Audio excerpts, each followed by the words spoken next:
Wait, Harrison's at the gym? What's going on? Wanna make that paper, wanna make that now. This is the affiliate marketing show. Wanna make that paper, wanna make that now. What's up, everybody? This is Josh coming to you with the Affiliate Marketing Show. Please be sure to like, follow, and subscribe to stay up to date on all the latest affiliate marketing trends, tips, and news. Per usual, I'm Josh from OfferVault.com, the industry's largest aggregator of affiliate networks and affiliate offers and all things affiliate marketing. Again, we have the call daddy himself, Adam Young, as well as industry legend Harrison Gevirtz and the director of operations and affiliate industry the director of operations, not of the world, but at Ringba and affiliate industry OG, Chad King. What is up, Chad? Hey guys, happy to be here, man. We're having a going Ringba well? party. Sometimes I mix him up for being the director of operations for the world as well. You're not the first. You won't be the last. It just happens. I was like it's expected. Halfway through that sentence, I was like, I think I forgot the company. Yeah. Chad, where are you talking to us from today? I'm in Indiana. I'm in southern Indiana, a little south of Bloomington. Yeah, this is where I'm based out of now. I lived in Colorado for a few years. He's in bumfuck nowhere. Yeah, that's okay. Yeah. It's true. You can't even find this shit on Google Maps. Adam's looked. Chad, I'm just gonna jump right into our first topic today, if you don't mind. This actually has to do with Ringba and the launch of the Goat Club. Now, I assume this is a club for people who really enjoy goats and doing things like goat yoga. I myself am a goat advocate. I really do love the animal. So I'm wondering, how would someone like myself become a member of this Goat Club? It's really easy. All you need is the right feed. If you have the feed, the goats will come to you. No, so the Goat Club. When I was working with Harrison and Adam, and they're getting me on board, and we're looking at what we're going to try to put in place. Adam had been looking through Ringba, stats, doing reviews, kind of seeing where they're at and where they want to go, and he was a little bit surprised by the numbers, I think, of some of the campaigns that were going on and things.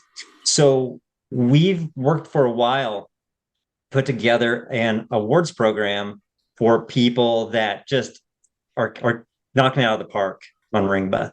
And so this first round here is for anybody that's had a $1 million campaign or more this year. And we've already sent out a ton of them. Well, yeah, I saw on Instagram a friend of the show and a previous guest of the show, Carlos Corona Jr., got a plaque, which maybe you can tell us more about that. To me, it looked like some sort of a framed record with a goat character on it. It looked super cool, but I saw Carlos got one. So maybe you could tell us about what they're receiving, as well as some of the other people who got one that I happened to miss. Yeah. Carlos, he was one of the first people to get it sent out to him. Manny Zuccarelli with Quote Velocity, also in the first round. And yeah, it's no 16 by outing 20. the ones we have that haven't received them yet. No outing. Don't make Adam have to edit this. So I'm curious. Josh, I'm actually comfortable sharing some of the numbers there. So Chad's story is factually accurate. He came on board and I was reviewing numbers. I had asked our team to send me a list of every campaign in Ringba over the last. Thank you, Harrison. Appreciate that. Sorry. Over like the last year or so that had over $1 million worth of call traffic on it. And the craziest part about this was when I got the list, it was nearly 1,000 campaigns. And some of these campaigns don't have like $1 million. They have like 10, 20, 50. I think at the time the biggest one was like 90 million in change. And so my head literally exploded. I could not believe how much revenue our clients were actually driving. It was it was unbelievable. It was like in the billions. And so that's when we were like, we need to do an award program. We need to come up with something awesome to send these people to like acknowledge all their hard work, and also to show the rest of the performance marketing industry how much activity is really happening in pay-per-call as a whole, because we've just seen an astronomical explosion of volume in the space. Adam, you talk about 50 million, 10 million, 90 million, dropping all these numbers. So I'm curious, as a guy who's not super tied into the pay-per-call space, what is someone actually profiting off of a $50 million campaign? I'm sure it depends on the campaign itself, but for these bigger campaigns, how much, like, percentage wise do you think of that is actually going back into the affiliate and publisher's pocket? Well, two things on that. One, I don't know the exact numbers for these individual campaigns that we just talked about. And two, if I did, there's no way I would out the customer or what their specific margins were. What I will say, though, is back in the day when H and I were running really high volume arbitrage campaigns as affiliates, you know, if he popped one off that was in the 7-figure range and it was 12-15% margin, we were like jumping up and down, super excited about it. We've ran campaigns, I think, as low as we've had 10%. single digit. Yeah. Percent. I remember we were at a dinner like years ago. I forget who it was, but they were like, yeah, I paused that campaign because my margins weren't high enough. And I was like, bro, if I spend $100 and I make $100.03, I'm running it because I still made 3 cents and got the Amex points. Like, what the fuck? Someone has not learned from EWA. There's no learning going on here at all. So I disagree with that statement. If I would have caught him running at... Well, it was just at scale. I don't think we had any 1%ers, but it was... Yeah, we didn't have any 1%. I think our biggest lowest margin campaign was like somewhere in between 7 and 9%. And so yeah, that's about right. Generally speaking, we'd probably be somewhere in the neighborhood of 10 to 15% if we're talking about 7 and 8 figure campaigns. But then every once in a while you have something smash it and you're at 35. And yeah, which is a miracle at scale in most affiliate arbitrage and performance marketing. So to get back to your question, though, Josh, the thing about pay-per-call that's pretty amazing is the margins are significantly higher even at scale. So in a pay-per-call campaign, it's not crazy to see 30-35% margins on a 7-figure campaign. It's not crazy to see 50% margins on a campaign. And it's not crazy to see 20 to 30% margins on an 8-figure campaign. And the reason for that is because in pay-per-call, it requires a bit more work than a standard affiliate campaign. And an affiliate campaign, Josh, you know, you're buying clicks, goes to a lander, people buy something or they sign up for a lead, right? And you can basically handle unlimited scale. It just doesn't matter. You have more clicks, you just add more servers. It's a very simple process.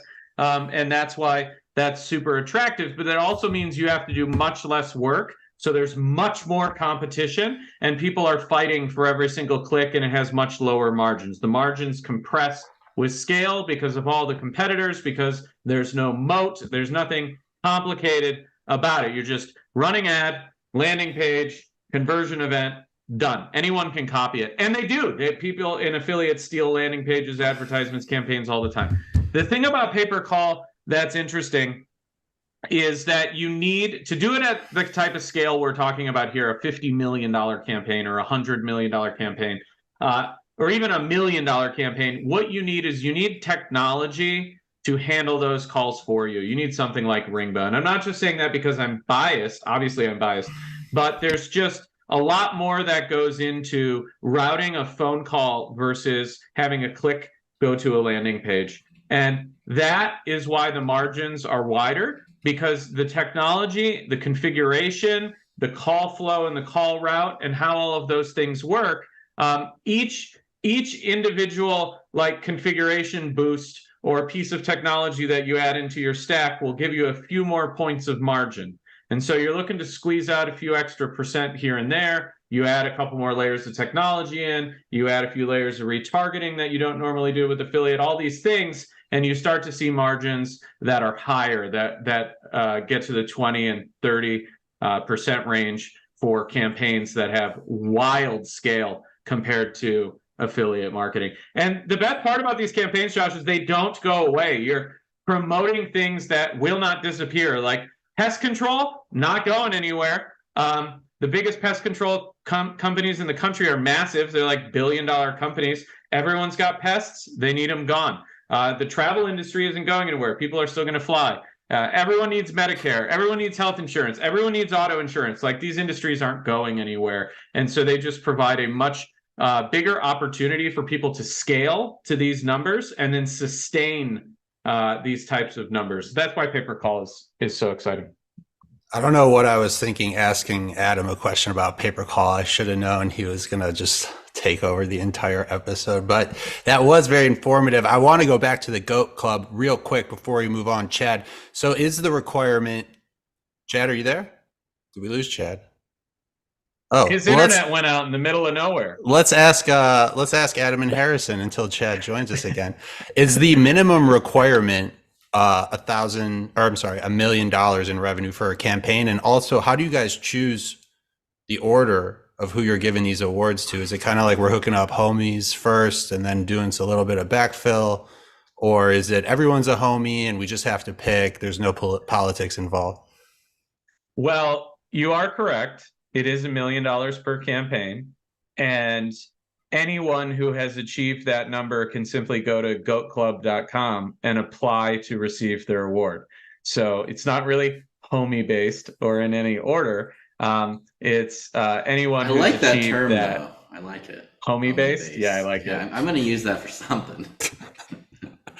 But yeah, Josh, like you can go to goatclub.com right now, Josh Sebo, and apply for a GOAT award. And when you don't get it, because I know you haven't done $1 million in pay-per-call revenue through Ringba, no, I've gotten close. I've gotten very close, but I'm working my way up to that. So who else has gotten it that you've given it out to? Was it just those two that Chad mentioned, or has anyone else gotten one? There's actually a surprisingly long list of applicants, and we're working through them. And you're going to see a lot of these things go out here pretty soon. But I don't want to steal any thunder from these people who achieved this awesome feat. And this is a really cool thing. When these go out, people get them, and it's cool to see the reactions. It's really special because it's like, yeah, it's representative of all the hard work they've put into being an entrepreneur and growing their business. So I don't want to take that away from anybody. If anyone listening's achieved $1 million campaign, go apply, goatclub.com, get yourself a GOAT. $1 million campaign on Ringba. Yes. Just wanted to clarify for all those that are, not on Ringba. It's time to switch over, do $1 million, get yourself a GOAT Club award. Join the GOAT. And by the way, Josh, the GOAT Club is a double entendre. Why is that? I know what you're going to do. Well, greatest of all time, obviously. And of course, Ringba. Well, dude, when Chad said it earlier, all I could think about was when our buddy Galel did that for us. Go check out that episode. We essentially are doing live TV here. This next topic was I just for texted Chad. I said, he's on his way back. I guess he really is in deep Indiana. I didn't realize how deep he was. He has Starlink, but it's not properly mounted on the roof. Yeah, so he's going up on the roof. He'll be back shortly. So we're going to jump around here. Let's talk about Nvidia, guys. I know Adam is Nvidia? Is it Nvidia? Oh, okay, cool. Well, you can see how much I know. Okay. Let's talk about Nvidia, guys. I know Adam is super passionate about this company. They've been killing it recently. Their stock has skyrocketed, and they recently announced a super AI computer that's also going to have a part in generating ad content. I know we've kind of talked about this before, but some of the key takeaways are that it has 500 times the memory of the previous GH200 super chips that they were using.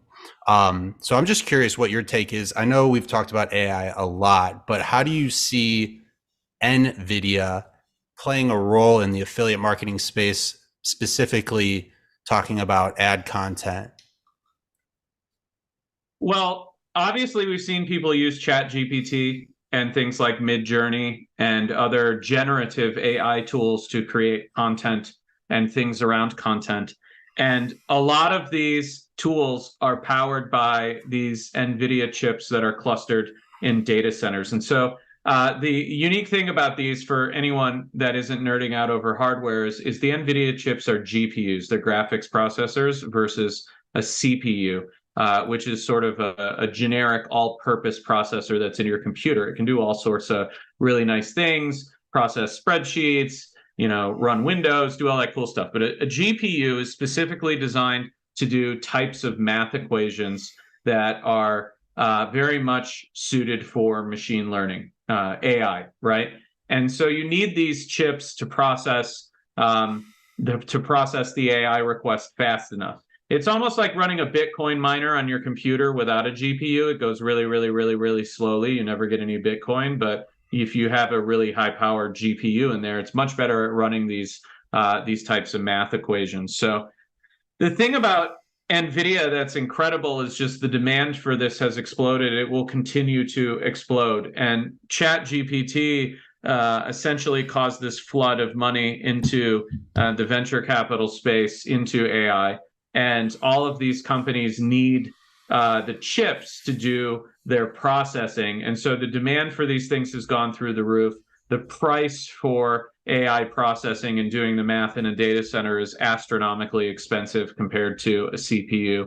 And I really don't think we're going to see any slowing down of this type of hardware. We're just going to see more and more and more AI companies, and they're The going to be innovation using is this just going hardware. to begin to multiply. It's like a wrecking ball. Well, you talk about the price. By the way, Chad, welcome back to the show. So glad you could join us again. You talk about the price. Do you have any numbers in terms of that, or is it more just a general rule of thumb that you've kind of seen that it's extremely expensive? Well, if you take a look at what OpenAI is charging for ChatGPT APIs, they do it in a kind of confusing token-based ways. It's the amount of text you send into their large language model consumes a specific number of tokens, and those tokens are then representative of a dollar amount. But for something so simple as an API call or just asking it a question, if you have to send any data along with that question, like, here's a PDF, please tell me everything that's going on in this 20-page PDF. That amount of processing is actually really expensive, and it's actually quite slow in comparison to what we normally look at as far as API response time. So an API response time for real-time bidding, for instance, is a couple hundred milliseconds, including the data flying over the entire United States and back. But with these AI APIs, it's actually much slower. It can take seconds, and sometimes they tell you they don't have the capacity available to do the processing. Or if you use Midjourney or DALL-E for the generative AI images, it can take 2-3 minutes, depending on the priority of your request. And so the reason for that is the amount of computation that's required to generate the results, and that the cost will come down, the chips will get faster, but basically the models are consuming so much processor power that the response times are slow, because even though it's distributed over a whole bunch, your request is distributed over a whole bunch of these GPUs in a data center, it takes a long time to process it. And as this gets faster, you're going to see crazier and crazier and crazier applications of this type of technology, and the cost will come down, but it's gonna take a few years for the cost to come down. And to give you an example, I believe it was on the All In pod maybe a month ago, they were talking about how much it would cost per search request to integrate OpenAI's ChatGPT-4 into Bing search, for instance.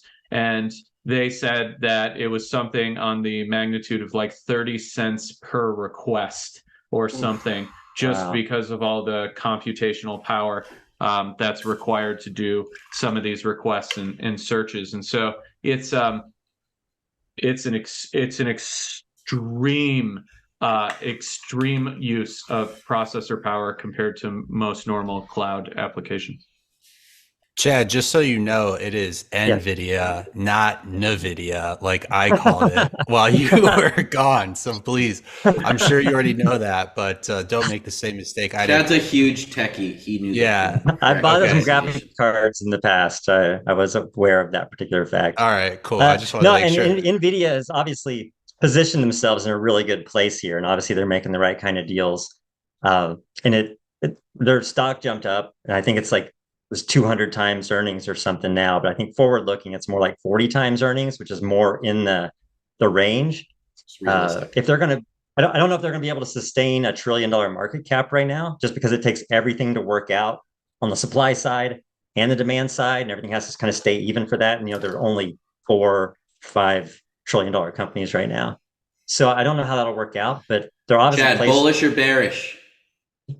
I think I mean, I you think it'll have be to kind of be, rocky for a little bit, I was but going to say, there's you so have to much hype in be, AI right now that like there's a lot of demand. And just like Adam said, the processor demand for this is incredible. And I was talking to some programmers the other day, and it was mentioned like, hey, what about when AI is 10 times better? Think about what it can do. And there was some pushback because they're just saying, hey, the consumer has been exposed to such a giant leap in the capability.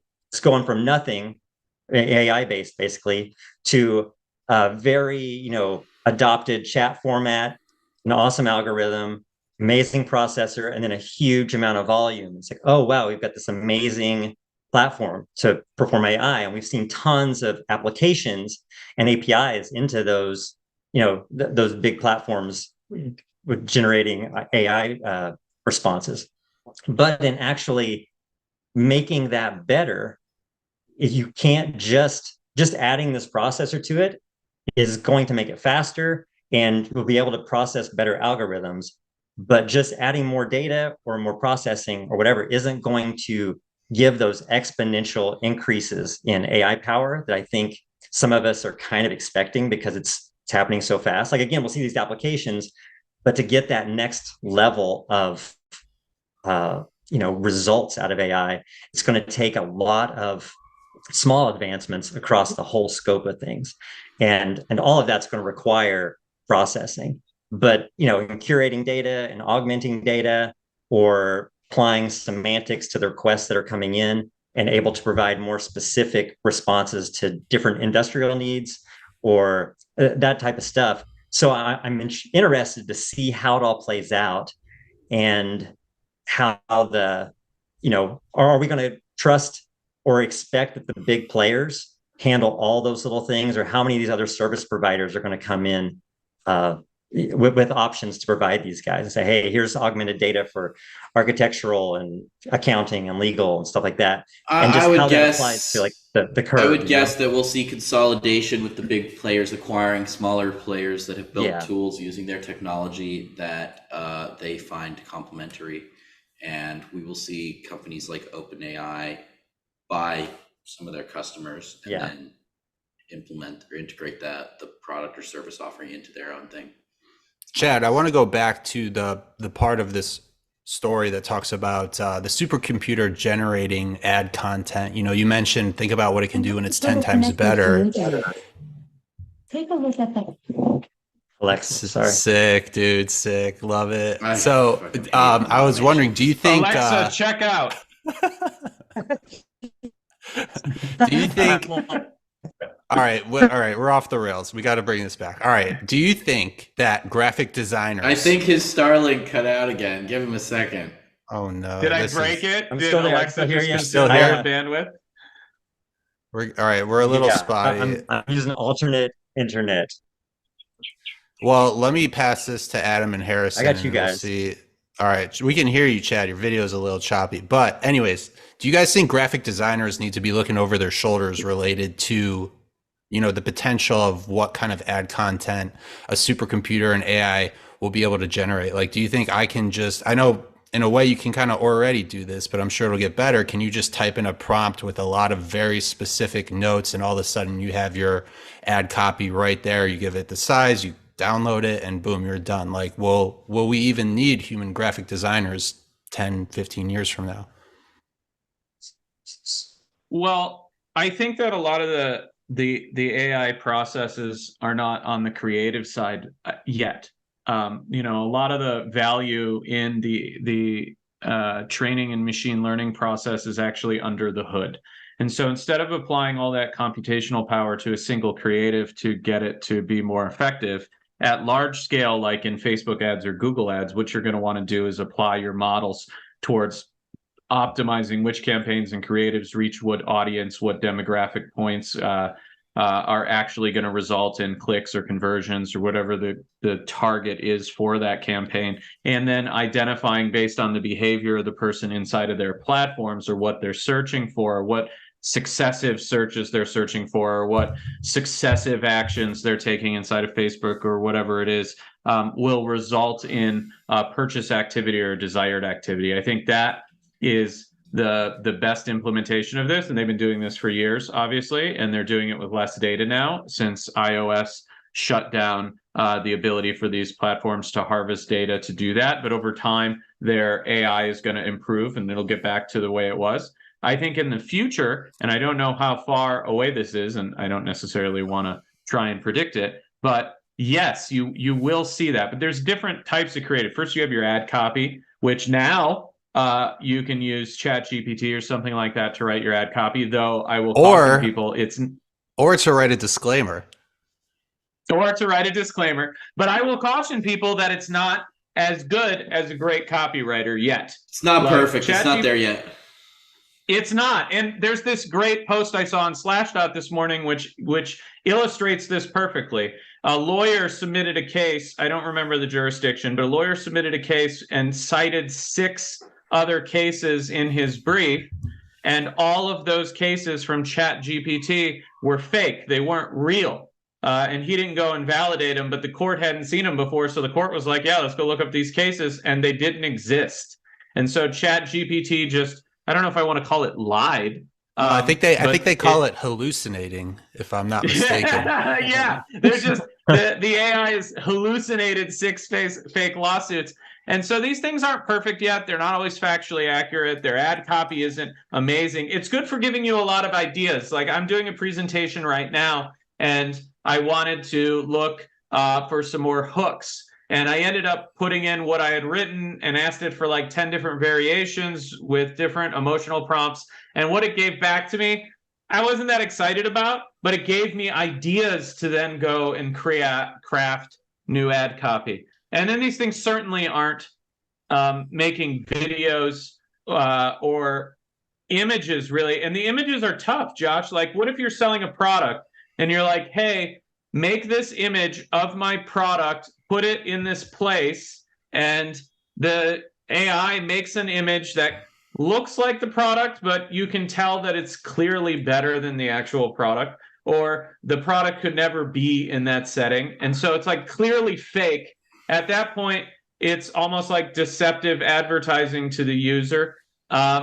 And it's certainly not there on video generation yet. And the vast majority of productive advertising on social and a lot of channels is video. And so we'll get there. But I think these things are just going to augment human activities for a while. And the most productive use of them is to have a highly intelligent human who understands and is an expert in things like ad copy or ad design or something like that, looking at this like tools in their belt as opposed to replacing their job. I do think it's going to replace like very low level or non-talented people in these fields first, but it's not going to replace the top 5 or 1% of these people.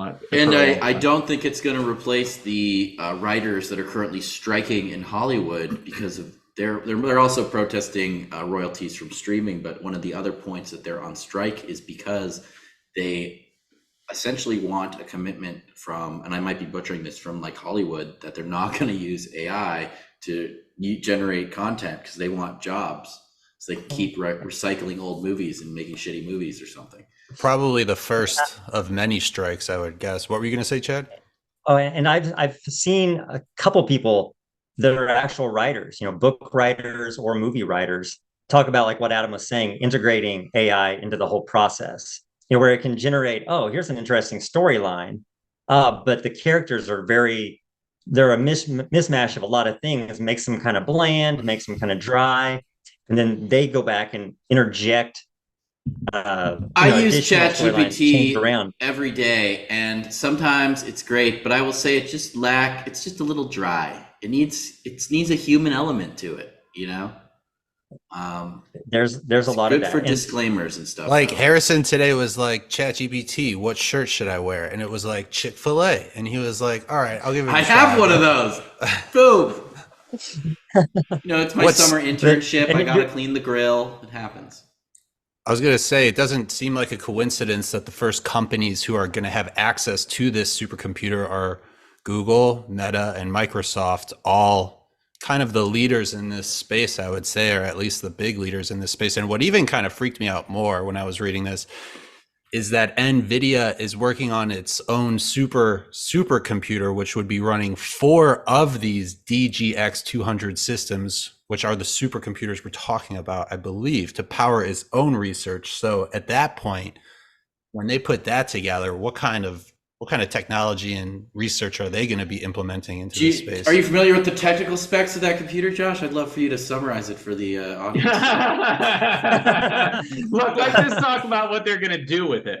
So if they have that type of computer, what they're going to do with it is they're going to use it to simulate future advancements in their own chips. So they're going to take the fastest AI supercomputer that exists, that they built for themselves, and they're going to tune it to optimize their own silicon to build out more transistors on their chips so they can build better, more power efficient chips. And keep in mind that these computers suck an immense amount of energy, more than CPU style computers. So energy optimization is really important because it's sucking so much energy that you have to actually worry about the heat and transit of the energy to the silicon and getting it into the chip fast enough and like managing the amount of power that's going into these things.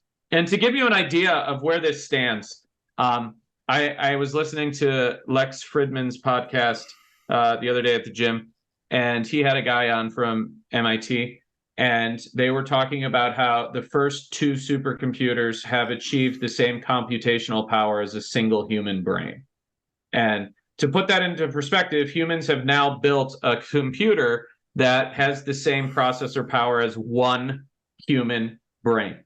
And that's a pretty incredible thing, but that shows you how early we are in actually figuring this out, because biological computational power far exceeds what we've built as humans in computers, even though we think these computers are doing amazing things. If you look at it based on the number of bits, the number of transistors, the number of neurons in a brain, it's actually not that much computational power compared to biology yet.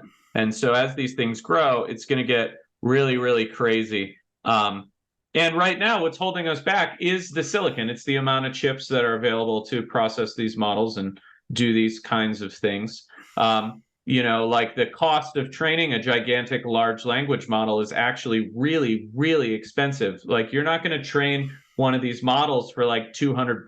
Like you're going to have to spend hundreds of thousands of dollars or millions or hundreds of millions, depending on how many data points you have to actually train and process these models. That's why it's so scary to see that Google, Facebook, Microsoft, they're going to be the ones that have all these new supercomputers, because they're basically controlling access to the training on these AI models, which actually might be good for humanity actually right now, because AI is like a nuclear bomb or nuclear technology. It's all cool and works fine and can provide unlimited energy to humanity until like one asshole gets a hold of it and blows up a major city. So that's like the same sort of thing for AI. Like it's going to be all well and good, can make humanity amazing and just change the world, until like one asshole puts it in a drone, and then that drone learns how to make more drones with weapons on them or something, and then you're dealing with Skynet. So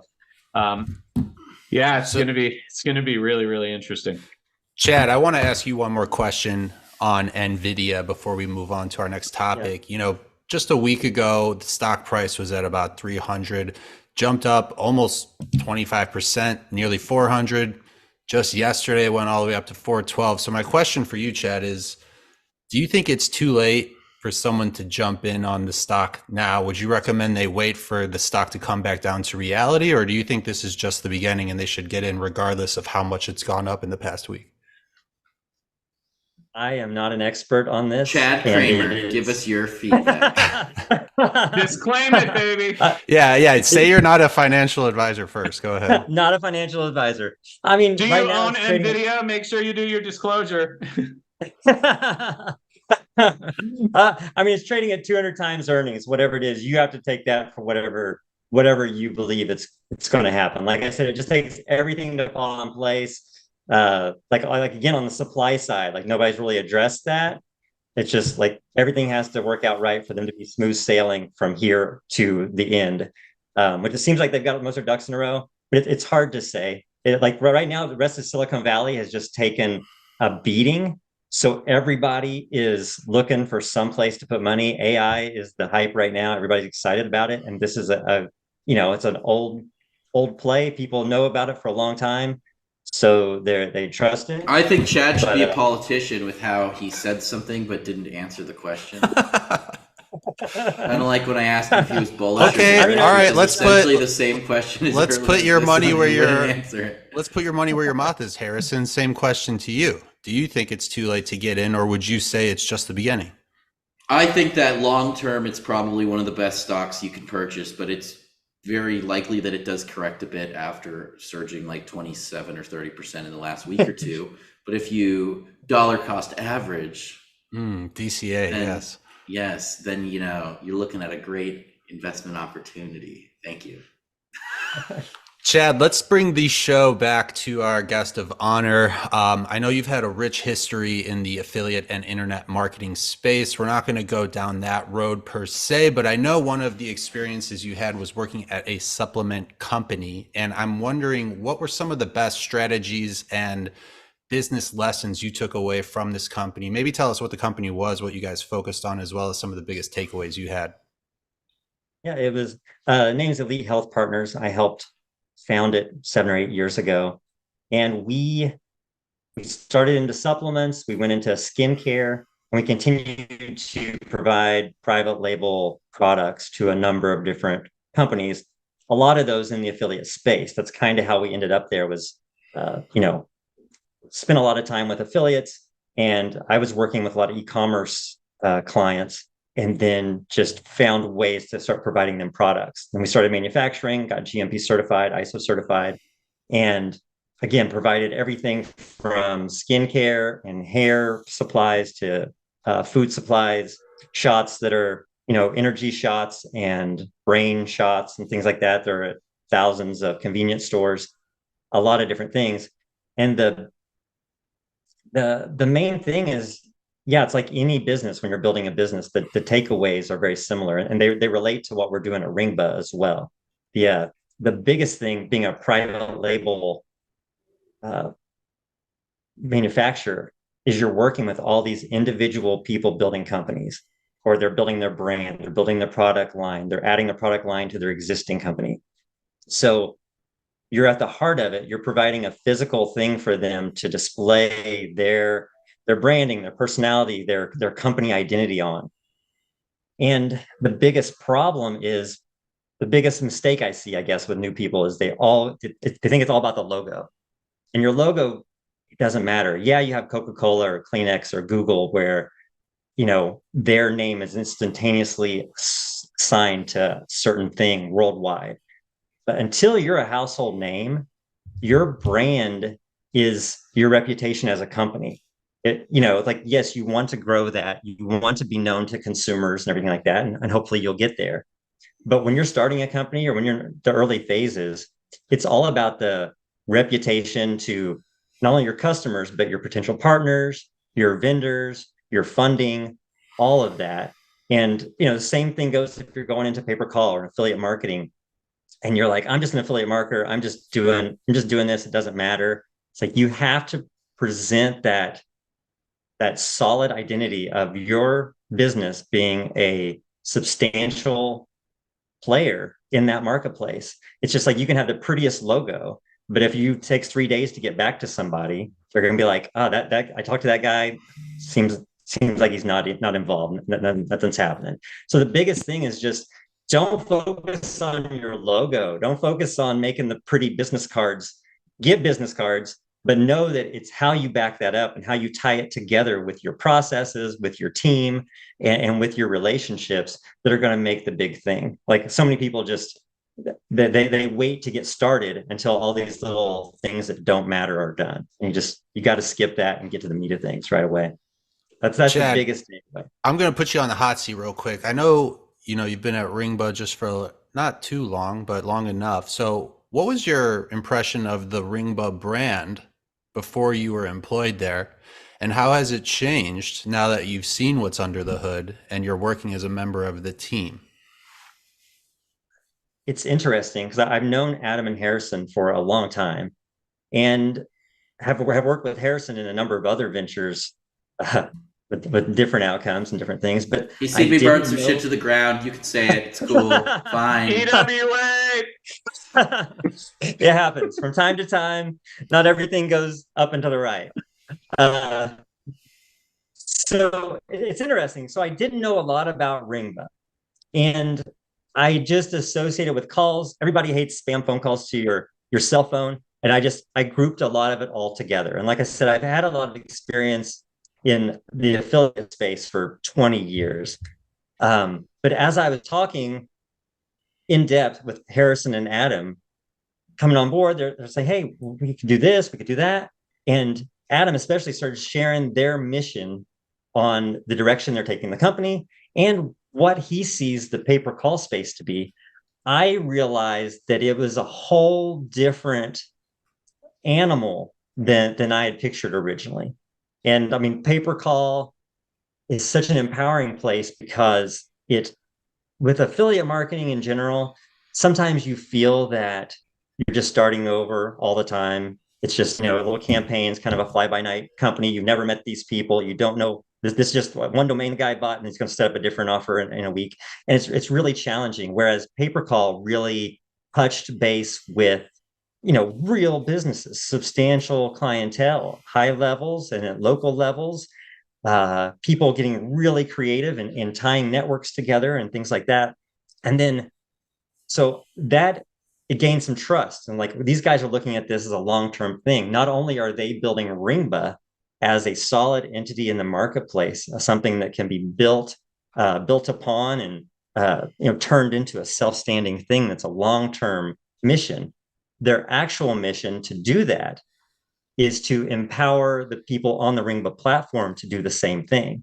And Adam's put hours and hours of masterminds and training, and you guys are working on you guys present this podcast, tons of educational material out there. And as I started digging into that and realized, oh, this is a lot bigger than I had originally anticipated, I came on board and started getting more aware.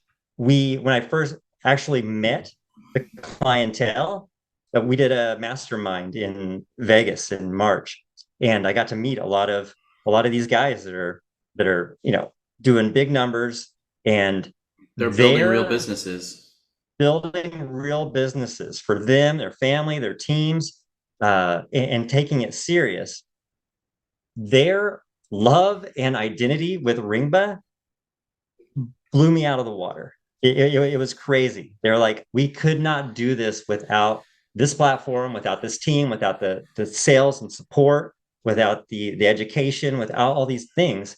And that is truly sold me on the movement of trying to get this in front of more people, trying to let them understand that this can be a substantial long-term business that you build relationships, and you're helping businesses thrive. And these are real businesses. I mean, everything from, yes, these big insurance companies and mortgage companies and finance companies, but dentists and doctors and plumbers and locations and locksmiths, all those people are rewarded when this process works correctly. So, and then, like I said, being engaged with Ringba and Ringba providing so many different aspects of this pie, that's what sold me on the company, the mission. And now we're working to fill in the missing gaps and try to spread the knowledge about pay-per-call in general, because there's still a lot of unexamined territory out there where, and like you're with OfferVault, a ton of affiliate offers. But when you're working in straight up affiliate space, it's a narrow space. There's different niches, there's different traffic sources, but you're straight up competing. Like Adam said earlier, you can copy ads really easily. In the pay-per-call space, it's competitive, and you're not going to find, you're going to have to work hard and expand your business to find completely unexplored territory. But wow, you can work yourself up the chain. You can take on different pieces of this. You can work local, you can work nationwide, you can work worldwide in so many different aspects. And people think that the phone has gone away of the dodo bird. Everybody has one in their pocket. And whenever they're determined to buy something complicated or high ticket, where they have questions and they want to get them answered, and they don't want to leave anything unchecked, they pick up the phone and call. And so being able to handle that, direct that, route that, count that, and then make adjustments on it is invaluable. And Ringba seems to be the best platform to do it on. So I'm excited. It's been fun since I've been here. And like I said, it makes it seem worthwhile, where before I was kind of burnt out on the marketing scene of things, because it had just been such a daunting, just a hustle grind.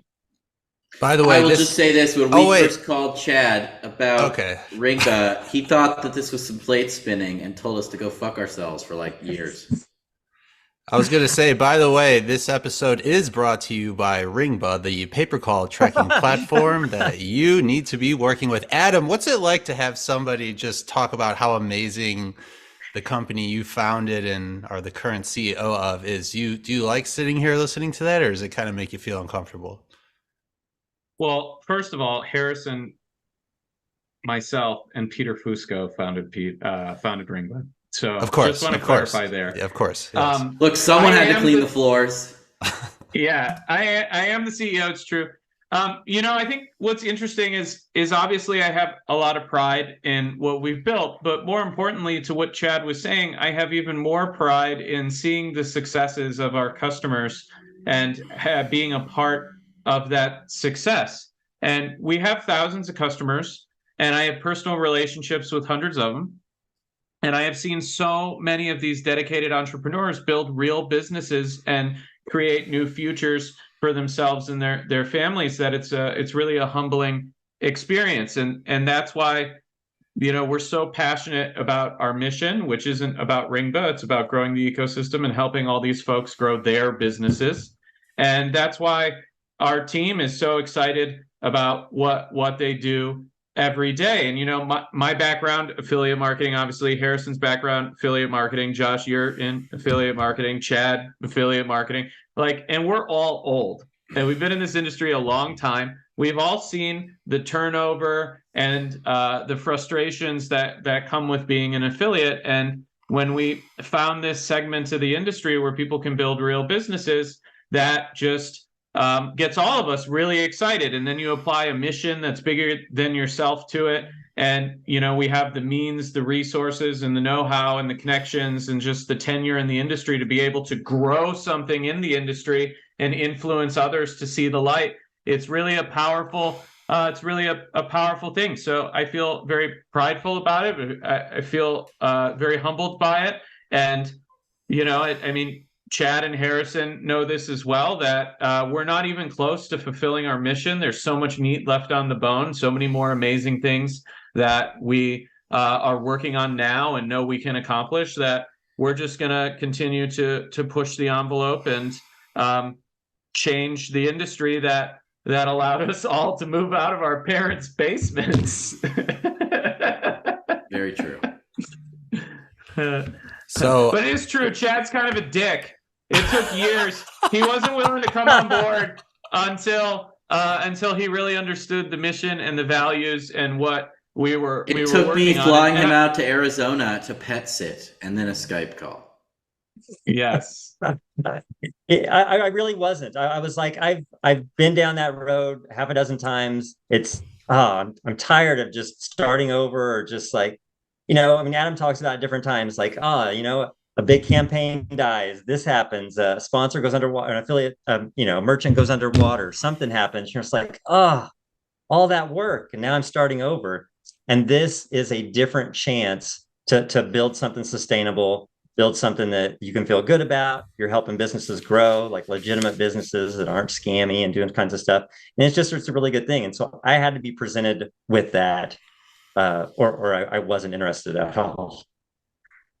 So I have one more topic for us before we let you get out of here, Chad. We're going to bring it back to the AI side of things. The French Open, the tennis tournament, is using AI-driven technology to help reduce cyberbullying targeted at tournament players. Harrison, as a guy who's dealt with a lot of cyberbullying in his life, I'd love to get your opinion on this. Do you think this is good? Do you think, and really the reason I brought this topic to the show is because forget the French Open, that's cool and all, but do you think this might be the start of a bigger thing with Facebook and all social media in general? Fucking lame. I love cyberbullying. Yeah. I've been bullied. I think it's fine. Why are we making everyone so soft? Who invested in a AI platform to stop cyberbullying? I mean, come on. Someone who wants to control the censorship of their audience. Yeah, like this shit is just lame. And you know what? It's going to get a ton of attention. And it's gonna make these athletes feel better about themselves. It's like, you guys are super athletes. Shut the fuck up and play tennis. That's my opinion. What do you think? Politically correct version. That sounds, that kind of sounds like shut up and dribble to me. Chad, what do you think about this? It is. There is a lot of censorship, and it's one of those things that it's challenging. I see how a consumer brand that has a lot of younger individuals and stuff is like, okay, we'll do this. But there's these big companies are trying to deal with the current environment, and they don't know exactly how to do it.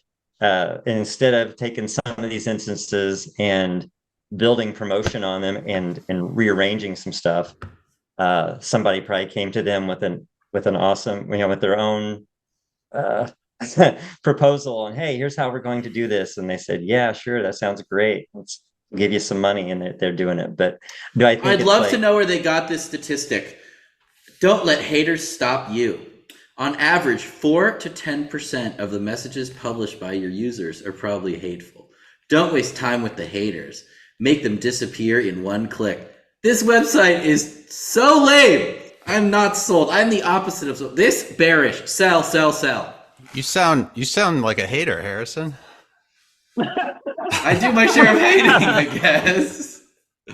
Look, Josh, the problem with this shit is that it all comes back down to a simple question. Who defines what is hate speech? Now, the other stuff, fine, but hate speech, what does that mean?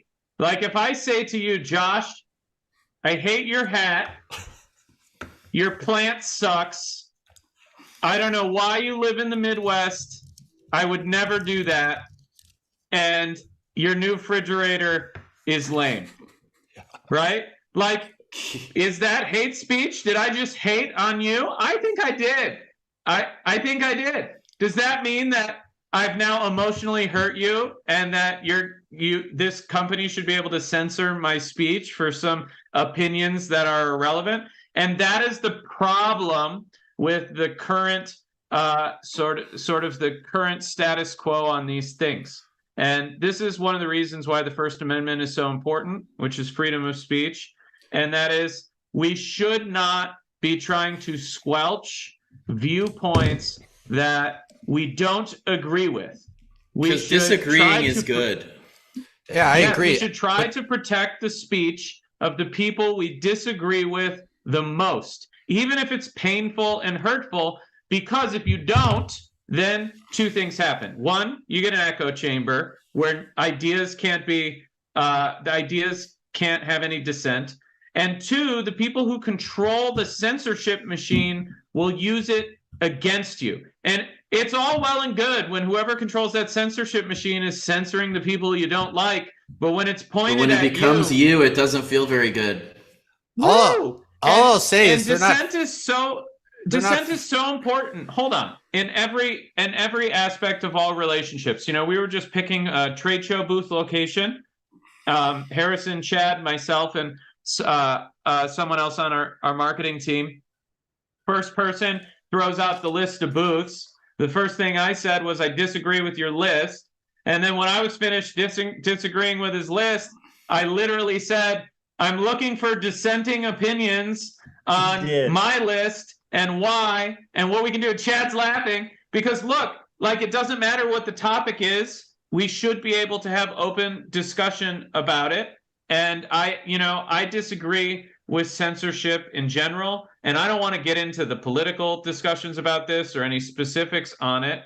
I think, I like Elon's position on this, which is freedom of speech, but not freedom of reach. Like, I don't think we should be promoting this speech that's bad or inherently hurtful, but I don't think we should delete it either. Otherwise, as humans, we get into a really weird place. And also some advice to these big companies. We're a non-political organization at Ringba, which means we don't tolerate any political discussion at work. We don't have chats about political discussion. We don't get involved in taking sides in any politicized discussion or group. We do at Ringba, we serve our clients, and that's all we do. That's our mission. We serve our clients. People want to do stuff outside work, that's fine with me.